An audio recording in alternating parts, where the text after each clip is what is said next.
Finally আমি কিন্তু সকালে ঘুম থেকে এখন উঠি নাই। আমারও অনেক ঘুম, যে কারণে আমি ঘুম থেকে উঠতে পারি নাই।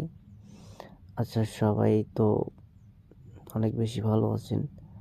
যাই হোক, আর কথা না বাড়াই, ফাইনালি যে কথা বলছিলাম। আচ্ছা, আপনারা সবাই মাকড়সা দেখেছেন তো, তাই না?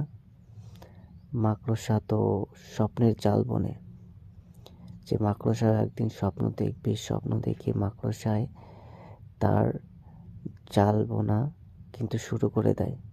যে সে একদিন সেই জাল বুনে মাকড়সায় কিন্তু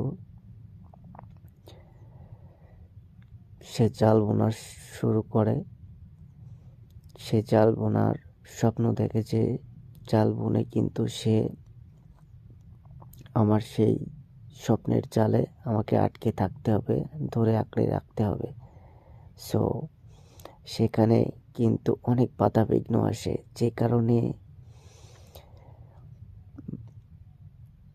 হয়তোবা এরকমটাই মানুষই সেই বাধাবিঘ্ন সৃষ্টি করে। যেমনটা ভাবেন, ঝাড়ু দেখেছ, হাতে ঝাড়ু, নিশ্চয়ই যে ঝাড়ু দিয়ে মায়েরা বা বোনেরা বা পুরুষ জাতি বা অন্য কেউ অনেকেই কিন্তু এরকমটা ঝাড়ু দিয়ে কিন্তু মাকড়সায় কিন্তু যখন ঘর বাঁধার স্বপ্ন দেখে, মানুষেরা কিন্তু সেই ঘরটাকে ভেঙে দেওয়ার চেষ্টা করে।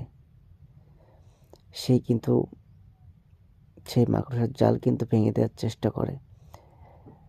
নেক্সট কিন্তু ভেঙেও দেয়, এরকমটা হয়। কিন্তু মাকড়সা কি করে? মাকড়সায় কিন্তু ওর স্বপ্ন কিন্তু একটাই, যে ওর জাল বুনতে হবে, ওই জালে ওকে আটকে থাকতে হবে, ওই জালটা ধরে তাকে বাঁচতে হবে। তো প্রত্যেকটা মানুষের কিন্তু ব্যাপারটা এরকমই। প্রত্যেকটা মানুষের কিন্তু একটা একটা স্বপ্ন থাকে। So finally